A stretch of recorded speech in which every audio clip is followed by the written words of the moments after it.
ഈ പരിപാടിക്ക് വേണ്ടി മിസ്റ്റർ ജയകൃഷ്ണൻ എന്നെ വിളിച്ചപ്പോൾ ഞാൻ പറഞ്ഞത് പ്രോഗ്രാമായിട്ട് വേണ്ട, ബാംഗ്ലൂരിൽ 1-2 തവണ പരിപാടി അവതരിപ്പിച്ചിട്ടുണ്ട്, 2 തവണയൊക്കെ ഒരാളെ സഹിക്കാം, 3-ാമത്തെ തവണ എങ്ങനെയാണ്? അപ്പോൾ പറഞ്ഞു എന്തായാലും വേണം പരിപാടി, ആയിക്കോട്ടെ. ഞാൻ പറഞ്ഞു പാട്ടുകളുടെ ഇടയ്ക്ക് ഒരു കോമ്പയറിങ്ങും അതിലിത്തിരി മരുന്നിട്ട് പോകുന്നതല്ലേ നല്ലത് എന്ന് പറഞ്ഞ് അവിടെ ഇരിക്കുമ്പോൾ കുറേ ആളുകൾ വന്നിട്ട് പറഞ്ഞു നിങ്ങളുടെ പരിപാടി എപ്പോഴാണെന്നാണ് ചോദിച്ചത്. എൻ്റെ പരിപാടി നിങ്ങൾ കണ്ടതും കാണാത്തതുമൊക്കെ ആയി എല്ലാം കൂട്ടി നമുക്കങ്ങ് തീർക്കാം. ഓണം ചിങ്ങമാസം 1-ാം തീയതി, ചിങ്ങമാസം 1 എന്ന് പറഞ്ഞ് ചിങ്ങമാസത്തെക്കുറിച്ച് എത്രയോ പാട്ടുകളുണ്ട്. ചിങ്ങമാസം എന്ന് പറഞ്ഞാൽ പുതുവർഷം, ശ്രാവണമാസം, ആടിമാസം പാടിപ്പോയി പിന്നെ വരുന്ന മാസമാണല്ലോ. ഈ ചിങ്ങമാസം 1-ാം തീയതി അതിരാവിലെ ഒരു 7:35 എൻ്റെ നാട്ടിലെ റേഡിയോയിൽ പാട്ട് കേൾക്കുന്ന ഒരു ശീലമുണ്ട് എനിക്ക്. എന്നാലും എൻ്റെ ദിവസം ആരംഭിക്കും. അപ്പോൾ ഞാൻ രാത്രി 3:30-ക്കാണ് പ്രോഗ്രാമൊക്കെ കഴിഞ്ഞ് കിടന്നത്. അപ്പോൾ ഒരു 7:30 എൻ്റെ ഭാര്യ വന്നിട്ട് പറഞ്ഞു ഇന്ന് ചിങ്ങം 1-ാം തീയതിയാണ്, ഒന്ന് എണീക്കണം, എണീക്കുമോ? അപ്പോൾ ഞാൻ പറഞ്ഞു ചിങ്ങമാസം 1-ാം തീയതി. ഞാൻ പറഞ്ഞു റേഡിയോ വെക്കാൻ പറഞ്ഞു. ചിങ്ങമാസം 1-ാം തീയതി ആദ്യം ഞാൻ കേട്ട പാട്ട് ഏതാണെന്ന് അറിയൂ? തങ്കത്തക്കട തങ്കത്തക്കട തങ്കത്തക്കട ചിങ്ങമാസം വന്നു ചേർന്നാൽ നിന്നെ ഞാനേ സ്വന്തമാക്കും. ഈ പാട്ട് കേട്ടിട്ടാണ് ഞാൻ ഉണർന്നത്. അന്നത്തോട് മനസ്സിലായി ഈ ചിങ്ങമാസം പെശക. ആദ്യം കേട്ട പാട്ടാണ്, കൊല്ലവർഷത്തിൽ ആദ്യം കേട്ട പാട്ടാണിത്. പക്ഷെ അത് കഴിഞ്ഞ് വന്ന പാട്ട് എനിക്ക് ഇഷ്ടമായി. അത് കാറ്റും പോയി മഴക്കാറും പോയി കർക്കിടകം പുറകെ പോയി ആവണിത്തുമ്പിയും അവൾ പെറ്റ മക്കളും വാ വാ വാ. അപ്പോഴാണ് ഞാൻ ഉണർന്നത്. ഞാനിത് പറയാൻ കാരണം ഓണം എന്ന് പറഞ്ഞാൽ ഇപ്പോൾ ഏറ്റവും കൂടുതൽ ഓണം ആഘോഷിക്കുന്നത് കേരളത്തിലുള്ളവരല്ല, കേരളത്തിന് പുറത്തുള്ളവരാ. കേരളത്തിനകത്തുള്ളവർക്ക് എന്ന് പറഞ്ഞാൽ ഒരൊറ്റാളെ, ഒരു ബന്ധു പ്രതീതിയാണ് ഓണം ദിവസമൊക്കെ. ഒരൊറ്റാളെ വഴിയിൽ കാണില്ല, കംപ്ലീറ്റ് വീടിൻ്റെ അകത്താണ്. ശരിക്കും പറഞ്ഞാൽ അന്നാണ് ഒരു ഹർത്താൽ പ്രഖ്യാപിച്ചാൽ ഹർത്താൽ വിജയിക്കില്ല എന്നെനിക്ക് മനസ്സിലായത് ഓണം ദിവസം. പക്ഷേ മറ്റു സ്ഥലങ്ങളിലല്ല, ഇവിടെ തന്നെ ഇപ്പോൾ പൂക്കളൊക്കെ ഇട്ടുകൊണ്ട്, അതാണ് ഓണത്തിൻ്റെ പ്രത്യേകത. ഓണം എന്നതിൽ ഇപ്പോൾ നമ്മുടെ നാട്ടിലെ ഓണാഘോഷത്തിൻ്റെ പേര് മാറി. പണ്ട് നമ്മൾ പറയുക കാണം വിറ്റും ഓണം ഉണ്ടെന്നാണ് പറയുക. കാണം നമ്മുടെ ഒരു ചെറിയ ഭൂസ്വത്വമാണ്. പക്ഷെ അത് തന്നെ എപ്പോഴും ഇപ്പം നമ്മൾ ആഘോഷിക്കുന്നത് ലോൺ എടുത്തിട്ടാണ്. അപ്പോൾ ലോണമാണിപ്പോൾ. ഒരു എല്ല് ചേർത്താൽ മതിയല്ലോ, ലോണം. എല്ലാ സർക്കാർ ജീവനക്കാരും ലോൺ എടുക്കുക, 10 മാസം കൊണ്ട് തിരിച്ചടയ്ക്കുക. അത്തം പത്തോണം എന്ന് പറഞ്ഞാൽ 10 മാസം കൊണ്ടാണ് തിരിച്ചടയ്ക്കുക. ലോണാഘോഷം ആണിപ്പോൾ. ദുബായിൽ പോയപ്പോൾ അലോണം ആയിരുന്നു, കാരണം ദുബായിലെല്ലാം അല്ല് വെക്കണമല്ലോ, അലോണം എന്നാണ്.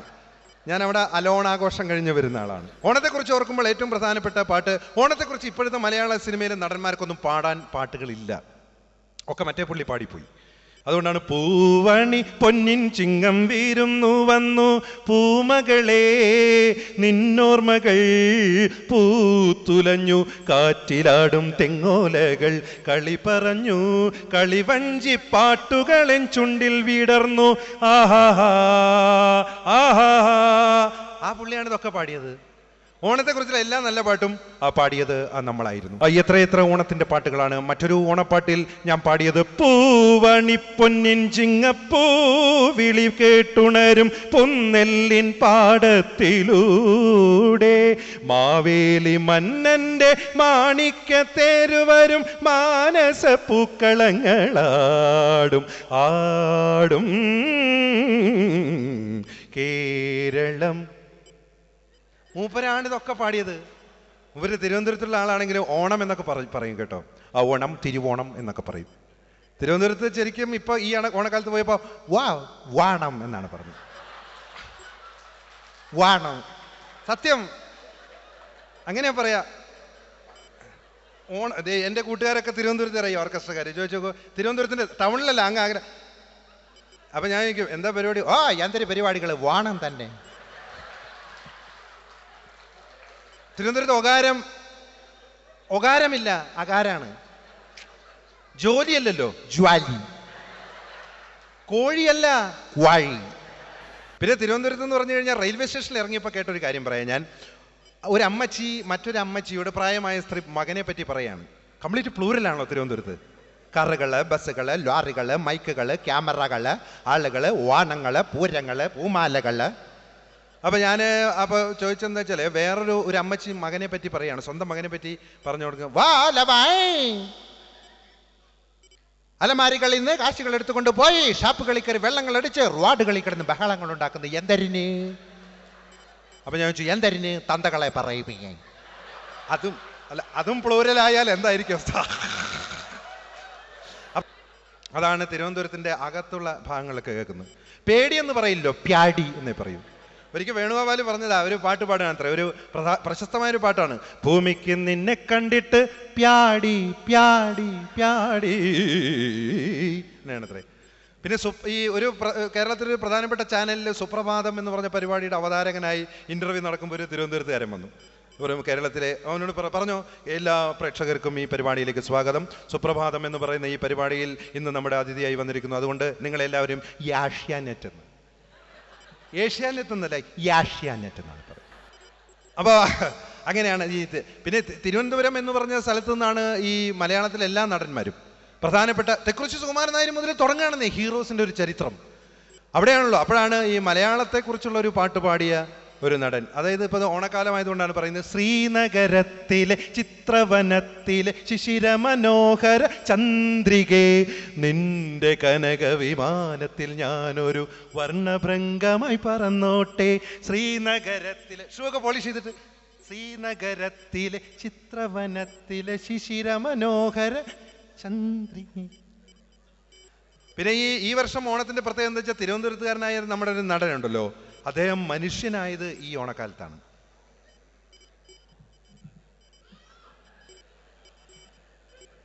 അതായത് കഴിഞ്ഞ കുറേ കാലമായിട്ട് നമ്മൾ അവതാരവേഷങ്ങളായിരുന്നു. അവതാരം എന്നും പറയാൻ പോരാ, മത്സ്യം, കുർമ്മം, വരാഹം, നരസിംഹം, അതൊക്കെ. അതായത് മനുഷ്യനും പകുതി മൃഗവും പോലെയുള്ള കഥാപാത്രങ്ങളായിരുന്നു. പണ്ട് കവി പറഞ്ഞ പോലെ, ഒരു പകുതി പ്രജ്ഞയിൽ നിഴലും നിലാവും മറുപകുതി പ്രജ്ഞയിൽ കരിപൂശിയ എന്ന് പറഞ്ഞ പോലെ.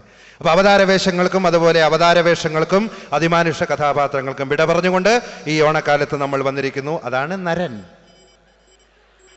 നരൻ എന്ന് പറഞ്ഞാൽ മനുഷ്യനല്ലേ, അങ്ങനെയാണ് അതിൻ്റെ കഥ, അങ്ങനെയാണ് കാര്യങ്ങളൊക്കെ. അപ്പോൾ ഓണം എന്ന് പറഞ്ഞാൽ തന്നെ ഒരു ചെറിയൊരു പൂവിൻ്റെ ഉത്സവമാണ്, ഒരു കൊച്ചു പൂവ്.